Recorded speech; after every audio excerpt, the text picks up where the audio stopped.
게냐는 사네미에게 있어서 첫 동생이었다. 형이 되었던 그날, 작디 작은 손을 꼭 쥐는 마치 작은 원숭이 같은 얼굴을 한 갓난아기가 아직 뜨이지도 않는 눈으로 웃는 느낌이 들었다. 사네미는 가슴속이 따스함으로 가득 찼다. 이 작은 동생을 어떤 때에도 내가 지키자고 생각했다. 그 후 다른 동생들이 태어나고 게냐는 어느샌가 사네미를 지탱해줄 수 있게 되었다. 둘이서 어머니를 도와가며 동생들을 지키자고 다짐했다. 그렇다 해도 여전히 게냐는 사네미에게 있어서 작은 동생이었다. 혈기가 된 어머니를 죽였던 날, 홀로 살아남아준 동생은 울면서 사네미를 살인자라고 불렀다. 바보 같은 동생은 그 일을 아직도 후회하고 있다. 그딴 건 아무것도 아니다. 게냐가 내뱉는 그 어떤 말도 사네미를 상처 입힐 수 없었다. 게냐가 살아있는 것이, 행복하게 있는 것이 사네미에게 있어서 유일한 행복이며 바람이자 살아가는 의미이기 때문이다. 카나이처럼 동생을 받아들이고 함께 싸우는 일은 불가능했다. 무슨 짓을 해서든 그 녀석을 지키고 싶으니까. 거부하는 것 외에는 그 녀석을 지킬 수 있는 방법을 모르겠으니까. 코쿠시보로부터 게냐를 지켜낸 사네미는 게냐에게 말했습니다. 내 놈은 정말로 구제할 수 없는 동생이구나. 내가 뭐 때문에 어머니까지 죽여가며 널 지켰는데. 이에 게냐는 전에 탄지로가 암주의 훈련을 마친 뒤 하산하기 전에 해주었던 말을 떠올렸습니다. 게냐가 귀잘대에 들어간 것 때문에 사네미가 엄청 화가 나 있긴 했어도 미워하는 냄새는 전혀 나지 않았기에 줄곧 변함없이 게냐를 사랑하고 있을 거라는 말이었죠. 이어서 사네미는 그토록 게냐가 귀잘대를 그만두기 원했던 이유를 토로했습니다. 사네미는 게냐가 어딘가에서 가정을 꾸리고 가족을 늘려 할아버지가 될 때까지 오래오래 살길 바랬습니다. 어머니와 다른 동생들에게 해주지 못했던 것을 그만큼 게냐가 그의 가족들에게 행복하게 해주며 살아주었으면 했기 때문이었죠. 사네미의 진심을 듣고 오해가 풀린 게냐는 눈물을 보이며 미안하다고 사과했고 그들의 모습을 지켜보는 코쿠시보는 형제가 나란히 교살 때인 것에 묘한 그리운 감정을 느낍니다. 그리고 게냐를 공격한 코쿠시보를 향해 사네미의 감정이 폭발했는데 그것은 분노였고 그 감정은 여태까지 사네미가 게냐에게 숨겨왔었던 애정의 크기가 분노로 승화된 것이었죠. 곧 사네미가 일흔들을 굳게 지며 코쿠시보에게 향하자 코쿠시보는 다리 충격을 날렸고 이에 사네미는 그의 발밑으로 피하며 다리를 누렸으나 코쿠시보는 높이 뛰어오르며 피했는데 그것은 사네미의 노림수, 공중에 뜬 상태에서 기술을 피해내긴 어려운 일이었죠. 그러자 사네미의 공격을 코쿠시보는 자신의 칼로 받아내게 되는데 그와 함께 코쿠시보의 육체로 만들어진 검신, 허곡신거가 모습을 드러냅니다. 잠시 칼을 맞댄 힘겨루기가 이루어지는 상황. 그때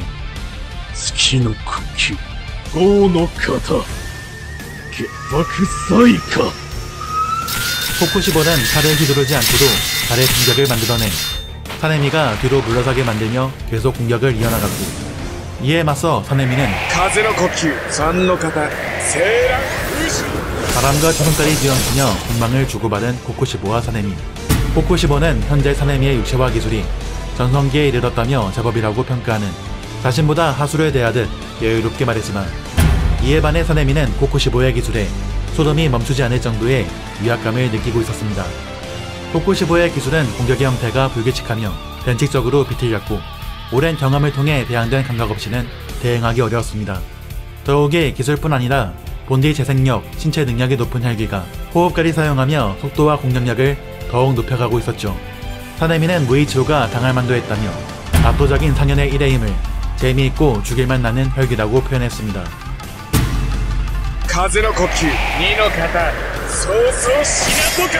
사네미의 바람을 코쿠시보가 베어내는 사이 사네미는 크게 뛰어올라 코쿠시보에게 충격을 가했습니다. 당연히 이를 방어하는 코쿠시보의 방어는 위를 향했고 변칙 기술에 변칙 공격으로 대응하는 사네미. 숨겨둔 게냐의 칼로 공격을 이어나갔으나 쉽게 당해줄 상현의 일이 아니었고 계속해서 바람과 다리 충격이 맞부딪힙니다. 코쿠시보는 여전히 자신의 기술에 따라붙는 사네미의 모습에 과거 풍조와 대련하며 검수를 발전시켰던 과거의 그리운 느낌을 받으며 기분이 고양되고 있었으나 사네미는 잠시라도 눈을 깜빡이면 즉사라는 압박감을 느끼며 필사적이었습니다. 그때 균형을 깬 것은 火の呼吸、六の型。特有高血。無限。 세로 방향의 홀을 그리는 무수한 코코시보의 참격이 주변의 기둥과 함께 사네미를 베어냅니다. 이에 참격을 맞은 사네미의 몸에서 대량의 피가 쏟아졌죠. 코코시보는 사네미가 상당히 잘 버텼지만 움직이면 창자가 다 튀어나올 것이라며 그의 끝은 여기까지라고 단정지었습니다. 그러나 그 순간 코코시보는 자신의 맥동이 올라갔음을 느끼게 되는데 그 이유는 사네미의 피에 숨겨진 특이 체질, 상대가 강하면 강한 혈기일수록 더욱 취하게 만드는 희열의 효과가 발동되었기 때문이었습니다. 코코시보의 움직임이 느슨해지자 사네미는 맹공을 쏟아내기 시작했고 이어서 자신의 피가 특별하다는 것을 깨닫게 되었던 과거의 기억을 떠올리게 됩니다. 사네미는 혈규로 변한 어머니를 죽인 후 홀로 혈규를 산행하고 다녔고 그 과정에서 자신의 피가 특별하다는 것을 깨닫게 되었습니다.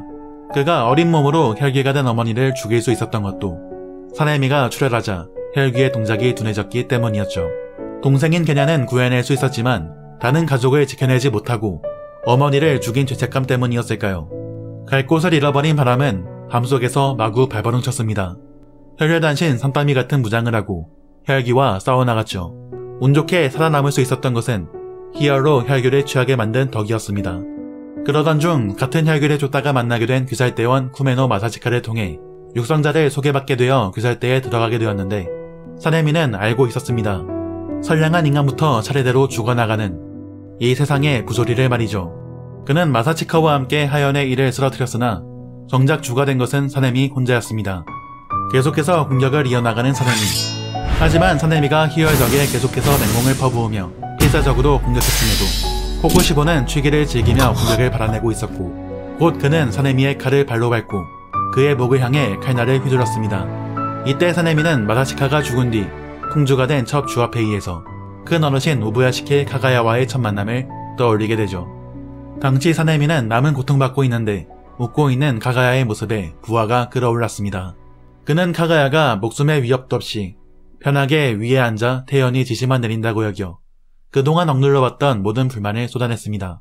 그런 그의 모습에 다른 주들은 당황했고 교메이는 분노했죠.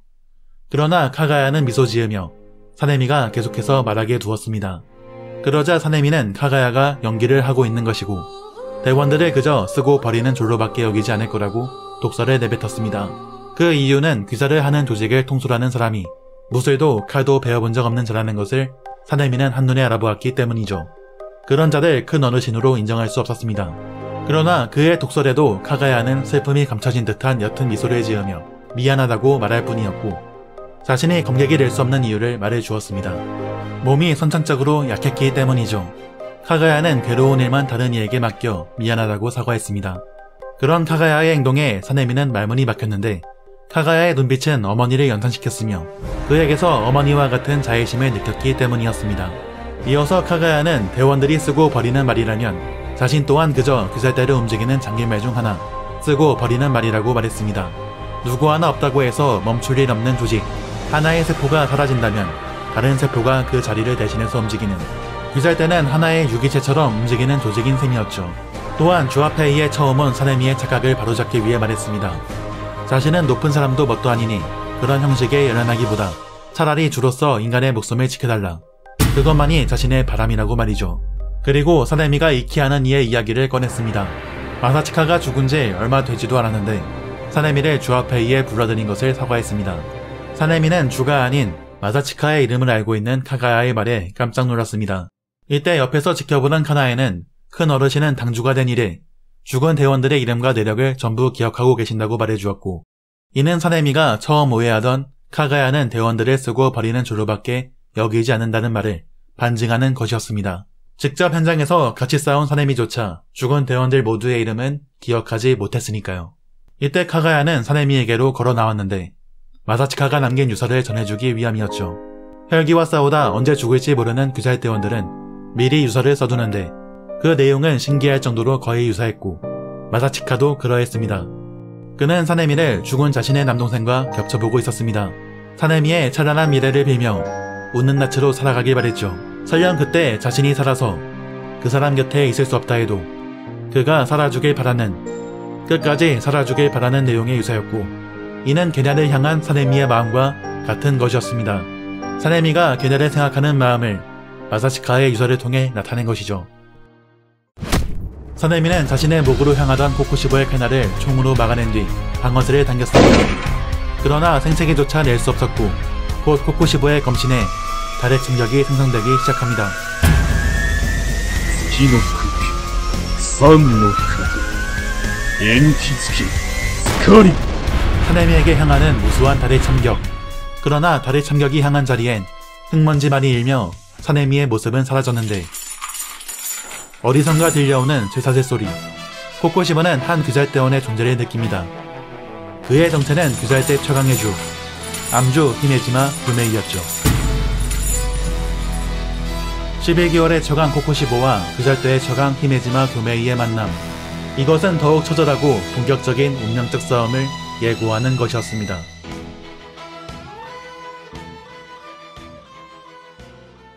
이번 17화의 내용을 정리해보자면 시나즈가와 사네미라는 인물을 중심으로 이야기가 전개가 되었는데요. 중간중간 귀멸의 캐날의 결말과 연결되는 중요하게 생각할 만한 것들이 많은 회차였습니다. 이번 화에서 재평가될 만한 것은 사네미의 희열은 상인의 1인 코코시보에게도 효과가 있는데 이 피를 참은 네즈코의 의지는 대단하다고 볼 수밖에 없을 것 같네요. 애니메이션화 되었을 때 바람과 달의 참격의 이펙트와 이들의 속도감을 상상한다면 많이 기대가 되는 회차가 되겠네요. 자, 과연 히메지마 교메이가 합류한 규살대는 상현의 1을 상대로 승리할 수 있을까요? 다음 화에서 계속됩니다.